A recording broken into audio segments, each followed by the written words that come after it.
Students, उस दिन हमने डायलॉग राइटिंग देखा था, then how to write dialogue writing. आज हम प्रत्यक्ष रूप से डायलॉग राइटिंग लिखने वाले हैं और वो किस प्रकार से लिखेंगे ये आज हम देखने वाले हैं। जैसे कि मैंने इसके पहले भी बताया था कि हमें डायलॉग राइटिंग में 3 प्रकार के टाइप्स दिए जाते हैं और उन 3 प्रकार में हमें डायलॉग राइटिंग जो है वो प्रिपेयर करना होता है। तो आज हम इस तीनों प्रकार में किस प्रकार से डायलॉग लिखा गया है या लिखते हैं ये आज देखने वाले हैं। सबसे पहले मैंने एक्सप्लेनेशन लास्ट टाइम जो अपने वीडियो देखा था उसमें ये बताया भी था कि सबसे पहले हमें 3 पार्ट में कन्वर्सेशन यानी डायलॉग राइटिंग जो है वो पूछा जाता है। ए, बी और सी, ये तीनों पार्ट में अलग अलग तरीके से आपको जो है वो डायलॉग राइटिंग लिखना होता है। तो let we see now the how to prepare a dialogue writing.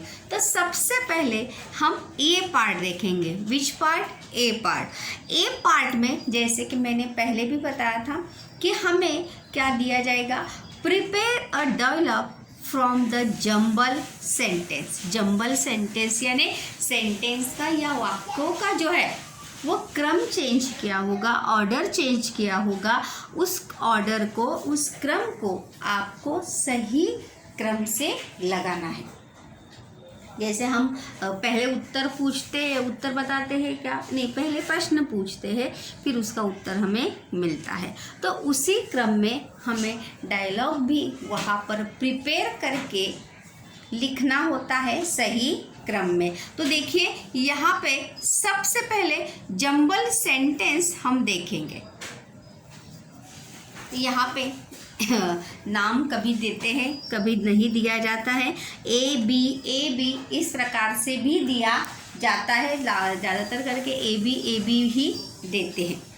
ए यानी एक व्यक्ति, बी यानी सेकंड, ए यानी फर्स्ट पर्सन, बी यानी second person. You imagine it. तो what does A? Yes, what can I do for you? मैं तुम्हारे लिए क्या कर सकता हूँ।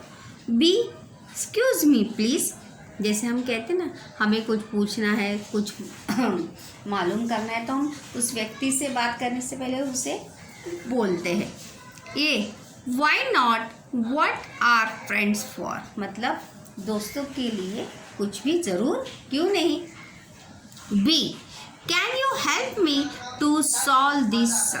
क्या तुम ये सवाल हल करने में मेरी मदद करोगे? अभी ये जो 4 सेंटेंस हमें दिए हैं ये किस रूप में दिए हैं? जंबल करके दिए हैं, इधर उधर। मतलब चौथा पहला हो सकता है, दूसरा पहला हो सकता है, या दूसरा अंतिम में हो सकता है, या तीसरा पहला हो सकता है। तो उसे हमें सही क्रम में बोलते हुए हम किस क्रम में संभाषण करेंगे, किस क्रम में हम डायलॉग बोलेंगे, यही हमें ए पार्ट में ध्यान में रखते हुए उसे करना है कि when you talk to someone, how to start to speak in someone. हम किसी दूसरे व्यक्ति के साथ जब बात करते हैं तो बात करने का हमारा प्रोसीजर जो है, या किस प्रकार से हम दूसरे व्यक्ति के साथ बात करते हैं।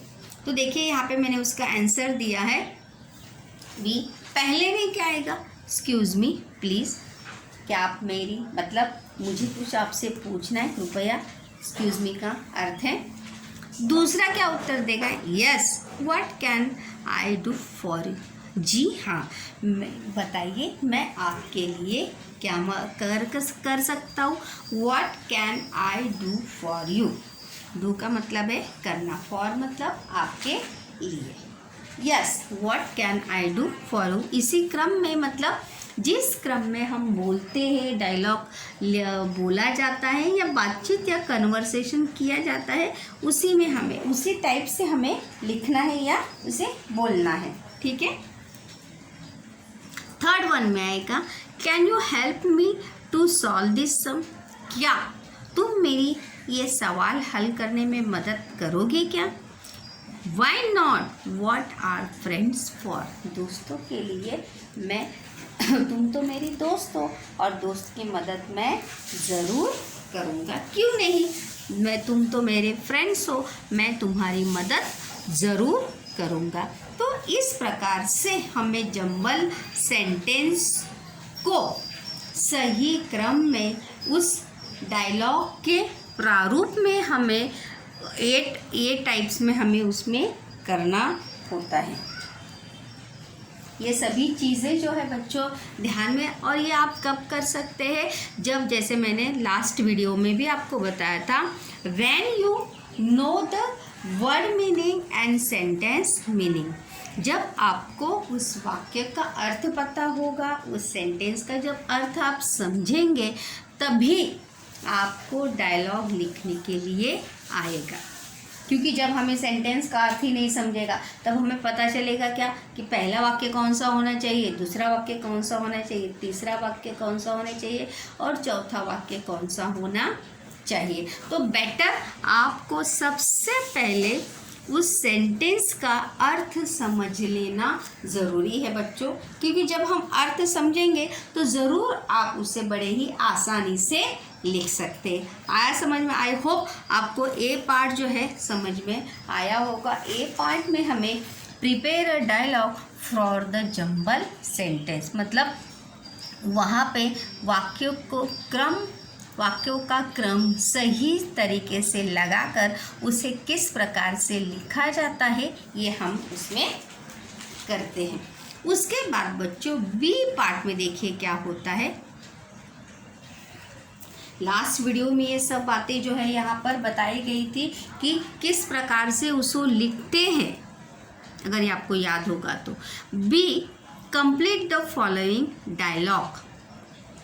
आपको जैसे मैंने लास्ट टाइम भी बताया था, वहाँ पे 4 क्वेश्चंस होंगे, 2 क्वेश्चंस दिए, आपको क्वेश्चन दिए होंगे और वहाँ पर आपको उस क्वेश्चन का क्या लिखना है बच्चों, आंसर आपको लिखना है। और दूसरी बात, जो टॉपिक आपका फर्स्ट पार्ट में, जैसे मैंने कहा था कि तीनों पार्ट में एक एक टॉपिक जो है वो कंटिन्यू होगा, नो चेंज द टॉपिक जो है वो चेंज होगा नहीं। जिस प्रकार से ये टॉपिक में किससे रिलेटेड था, आपकी पढ़ाई से संबंधित था। पहले इसमें क्या पूछा था कि क्या तुम मेरा ये सवाल हल करने में तुम मेरी मदद करोगे क्या, तो उसी से रिलेटेड ही हमेशा एक टॉपिक से रिलेटेड ही दूसरे पार्ट में भी वैसे ही क्वेश्चंस आपको दिए जाते हैं। Let we see the second part, complete the following dialogue. जो आपको क्वेश्चन दिए हैं उसी के आधार पर आपको ये दूसरे पार्ट में कंप्लीट करना होता है। क्वेश्चंस वहाँ पे दिए जाएंगे, you put the answer, you write the answer given the question and complete the dialogue. Okay. A, what is your favourite school subject. जैसे आपके फ्रेंड्स ने आपको पूछा कि तुम्हारा पसंदीदा सब्जेक्ट कौन सा है, तो यहाँ पर उसका आंसर आपको लिखना है खुद से। फिर दूसरा, आप फिर से दूसरा पूछोगे, which subject do you find most difficult. तुम्हें सबसे ज़्यादा कठिन सब्जेक्ट या हार्ड सब्जेक्ट कौन सा लगता है। तो यहाँ पे 2 क्वेश्चंस पूछे गए हैं, आपको उन 2 क्वेश्चंस के क्या लिखने हैं, आंसर लिखना है and you complete the dialogue. यहाँ पर अगर आप क्वेश्चन समझेंगे तो बड़ी ही आसानी से आप उस डायलॉग को क्या कर सकते हैं, कंप्लीट कर सकते हैं। और बहुत ही इजी क्वेश्चंस वहाँ पर दिए जाते हैं उसी टॉपिक से रिलेटेड। जैसे पहले टॉपिक हमारा पढ़ाई से संबंधित ही था, तो इसीलिए वहाँ पर भी सेकंड में भी क्या पूछा है कि तुम्हारा पसंदीदा सब्जेक्ट कौन सा है, what is your favourite subject.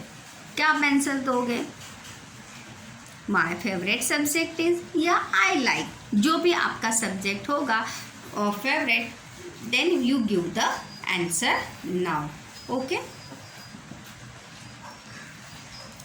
देखिए मैंने यहाँ पे आंसर लिखा है, what is your favourite school subject. यहाँ पे मैंने आंसर लिखा है B, I like English very much. आप ये भी लिख सकते हैं, my favourite subject is English. आप इस प्रकार भी उसका आंसर बच्चों दे सकते हैं कि माई फेवरेट सब्जेक्ट इज इंग्लिश, या आपका जो भी है फेवरेट आप वहाँ पर लिख सकते हैं। ये the next question is given down there now, which subject do you find most difficult. तुम्हें कठिन सब्जेक्ट कौन सा लगता है। Math is quite difficult for me. मुझे जो है मैथ्स या गणित जो है थोड़ा सा क्या लगता है, कठिन लगता है। तो यहाँ पर आपका बी पार्ट जो है कंप्लीट हुआ। ए पार्ट में हमने क्या किया कि जंबल सेंटेंस को सही क्रम में लगाकर डायलॉग कंप्लीट किया। बी पार्ट में क्या किया हमने कि जो क्वेश्चन दिए थे उन क्वेश्चंस के आंसर लिखकर आपको वो डायलॉग राइटिंग जो है वो कंप्लीट करना है।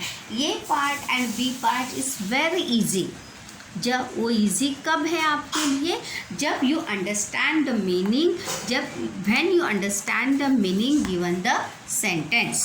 जब आपको दिया हुआ सेंटेंस का अर्थ समझ में आएगा तभी आप उसको क्या कर सकते हैं, उसको समझकर लिख सकते हैं। इसीलिए देखिए आपको शब्दों के मीनिंग या शब्दों का नॉलेज जो है बहुत ही अच्छे से होना चाहिए, क्योंकि जब हमें शब्दों के मीनिंग पता होंगे तो बड़ी ही आसानी से आप उस शब्द का क्या कर वाक्य का मीनिंग बड़े ही आसानी से आपके हिसाब से बना सकते हैं। अभी देखिए बच्चों सी पार्ट में आपको क्या करना है। सी पार्ट में write a dialogue on difficult school subject between you and your friend, minimum 3 exchanges. कम से कम कितने होने चाहिए, 3 होने चाहिए। ज़्यादा से ज़्यादा आप लिख सकते हैं, लेकिन 3 मतलब जैसे मैंने लास्ट टाइम बताया था कि 3 क्वेश्चंस एंड 3 आंसर इक्वल कितने से हो गए, 6 सेंटेंस वहाँ पे हो गए। इसीलिए वहाँ पे कहा है मिनिमम 3 एक्सचेंजेस। एक्सचेंजेस मतलब एक बोलेगा फिर उसका दूसरा आंसर, फिर दूसरा क्वेश्चन, फिर उसका आंसर, फिर तीसरा क्वेश्चन, फिर उसका आंसर। इस प्रकार से कितने हो गए सेंटेंस आपके, 6 sentence and 3 exchanges are completed is there. तो what the topic is there now, difficult school subject, मतलब स्कूल पसंद, मतलब सबसे कठिन सब्जेक्ट के बारे में आप और आपके दोस्त में क्या हो रहा है, कन्वर्सेशन हो रहा है। तो उसे हम किस प्रकार से लिखेंगे, लेट्स सी नाउ। सबसे पहले बच्चों हमें जो है वहाँ पर आपको आंसर जब आप लिखेंगे गिवन ऑन टॉपिक, जो भी जैसे मैंने लास्ट टाइम बहुत सारे टॉपिक आपको बताए थे, जो टॉपिक हमने फर्स्ट में स्टार्ट किया था वही टॉपिक अगर आप देखेंगे अंतिम तक वही टॉपिक आपका ए बी और सी पार्ट में भी है। तो हमें आपका टॉपिक क्या दिया था, डिफ़िकल्ट स्कूल सब्जेक्ट, स्कूल से सबसे कठिन सब्जेक्ट स्कूल का। तो ए इमेजिन करिए, you imagine it conversation between you and your friend. आप और आपका दोस्त जो है स्कूल के डिफ़िकल्ट सब्जेक्ट से रिलेटेड क्या कर रहे हैं, कन्वर्सेशन कर रहे हैं। जैसे कि आप और आपका दोस्त जो है डिफ़िकल्ट सब्जेक्ट को लेकर एक दूसरे के साथ क्या कर रहे हैं, डायलॉग या कन्वर्सेशन कर रहे हैं। देखिए ये क्या कहता है, इमेजिन जैसे आप आपके दोस्त को कह रहे हैं, if math is difficult for you what do you do to understand it better. अगर इफ मतलब जब, जर तक, इफ जब, अगर तुम्हें मैथ डिफ़िकल्ट लगता है, अगर तुम्हारे लिए मैथ कठिन है तो उसे समझने के लिए, अच्छे से समझने के लिए तुम क्या करते हो। जैसे आपने ये सवाल आपके दोस्त को पूछा है कि what to do you better understand for you, मतलब अच्छे से मैथ्स को समझने के लिए तुम क्या करते हो। अगर तुम्हें मैथ्स कठिन लगता है, हार्ड लगता है, तो तुम उसे समझने के लिए क्या करते हो। देखिए, if math is difficult for you, अगर तुम्हें गणित कठिन लगता है, ऐसा इसका answer, then what do you do to understand it better. Understand यानी समझना, बेटर यानी अच्छे से, डिफिकल्ट यानी कठिन।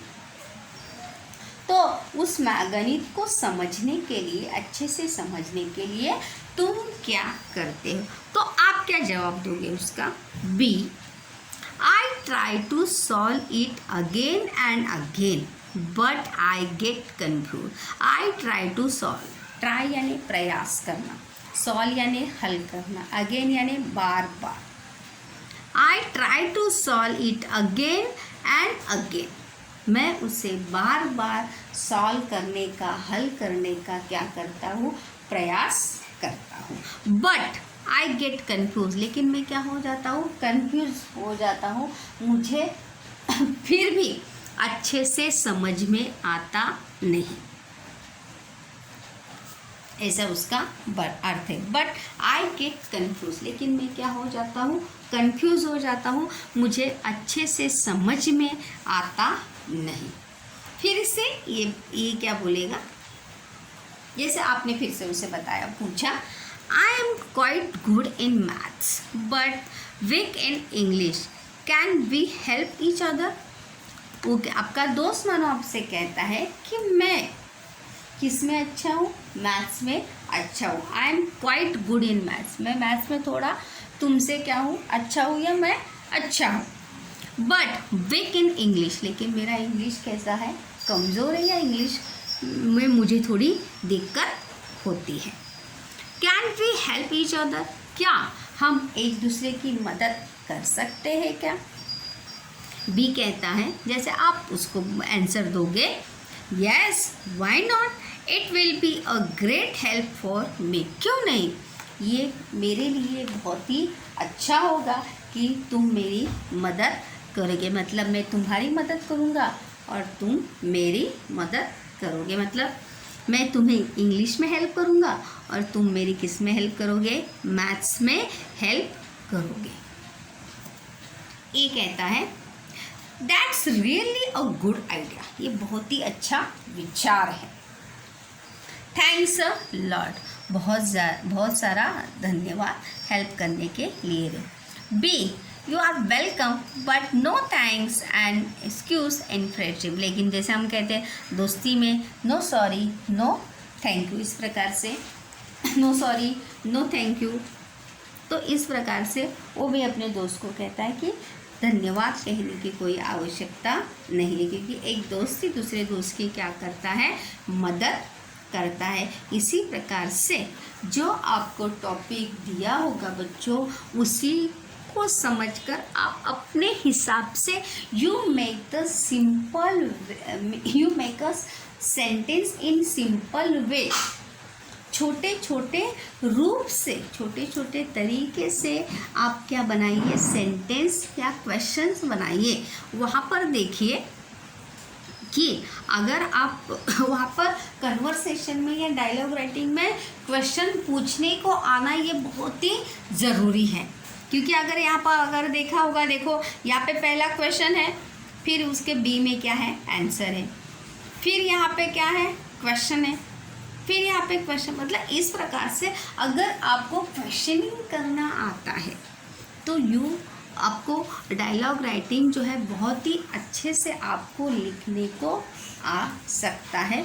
सिर्फ आपको वहाँ पर उसका मीनिंग समझ में आना ज़रूरी है। इस प्रकार से देखो, तो मिनिमम 3 सेंटेंसेस एक्सचेंजेस, मतलब यहाँ पे पहला, दूसरा और तीसरा, यहाँ पर 3 सेंटेंस यहाँ पर बोले गए हैं और फिर उन 3 सेंटेंस के क्या है, वहाँ पर आंसर है। इस प्रकार से हमें अगर आप चाहे तो इसके बाद में भी उसको लिख सकते हैं वाक्य बनाकर। सिर्फ आपके सेंटेंस जो है वो कैसे होने चाहिए, सही सेंटेंस आपके होने चाहिए, जिसे इस प्रकार उसी टॉपिक से रिलेटेड ही आपको सेंटेंस बनाइए।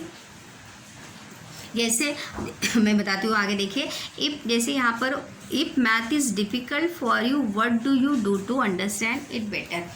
तो आपका दोस्त, आप जैसे आपने अपने दोस्त को बोला कि अगर तुम्हें गणित कठिन लगता है तो तुम उसे समझने के लिए क्या करते हो। आपके दोस्त ने सब उसका आंसर दिया, I try to solve it again and again but I get confuse. मैं उसे हल करने का बार बार प्रयास करता हूँ लेकिन फिर भी क्या हो जाता हूँ, कन्फ्यूज़ हो जाता हूँ, अंडरस्टैंड नहीं कर पाता। फिर आप उसे कहते हो, I am quite good in maths but weak in English, can we help each other. मेरा मैथ्स में मैं थोड़ा सा कमज़ोर हूँ बट मेरे इंग्लिश में मैं मैथ्स में अच्छा हूँ बट इंग्लिश में थोड़ा वीक हूँ। क्या हम एक दूसरे की मदद कर सकते हैं क्या? Why not. जैसे आपने उसे कहा, it will be a great help for me, ये मेरे लिए बहुत ही अच्छा होगा। Yeah that's really a good idea, ये बहुत ही अच्छा विचार है, थैंक्स अ लॉट। बी कहता है, जैसे आप कहते हो, you are welcome but no thanks and no excuse in friendship. इस प्रकार से आप उसे कहते हो कि दोस्ती में no sorry no thank you. इसके बाद भी आप उसको चाहे तो कंटिन्यू कर सकते हैं। इसके बाद आप क्या कैसे कह सकते हैं कि इसकी वजह से for your help my maths is better. तुम्हारी हेल्प करने से मेरा मैथ्स क्या हो जाएगा, और अच्छा हो जाएगा। आई गेट अंडरस्टैंड, मैं अच्छे, आई बेटर अंडरस्टैंड, मैं मैथ्स अच्छा समझ ले लूँगा। फिर आपका दोस्त फिर से आपका बोल सकता है कि अगर your help my English is improve, I hope your help is मेरे लिए बहुत ही, तुम अगर हेल्प मेरी करोगे उसमें तो ये बहुत ही अच्छा होगा। इस प्रकार से आप चाहे तो आपके डायलॉग्स को बढ़ा सकते हैं, लेकिन वहाँ पर सही सेंटेंस आपके होने चाहिए और इसी क्रम में आपको डायलॉग राइटिंग जो है वो लिखने को आना चाहिए। जो टॉपिक दिया, बच्चों ये बात याद रखिए, जो टॉपिक दिया होगा और आप सिंपल क्वेश्चन बनाइए, ज़्यादा क्वेश्चंस बड़े होने नहीं चाहिए। और जब उसका आंसर आप लिखेंगे, सी पार्ट की बात बता रही हूँ मैं, गिवन ऑन टॉपिक जो आपको दिया जाएगा, जो टॉपिक दिया जाएगा, उस टॉपिक जो भी आपको टॉपिक दिया जाएगा बच्चों, उस पर आप सिंपल क्वेश्चन बताइए। जब आप सिंपल क्वेश्चन बनाएंगे अभी 8वीं में, तो आप उसका आंसर भी सिंपल लिखने का प्रयास करोगे या आपको उसका आंसर लिखने को आएगा।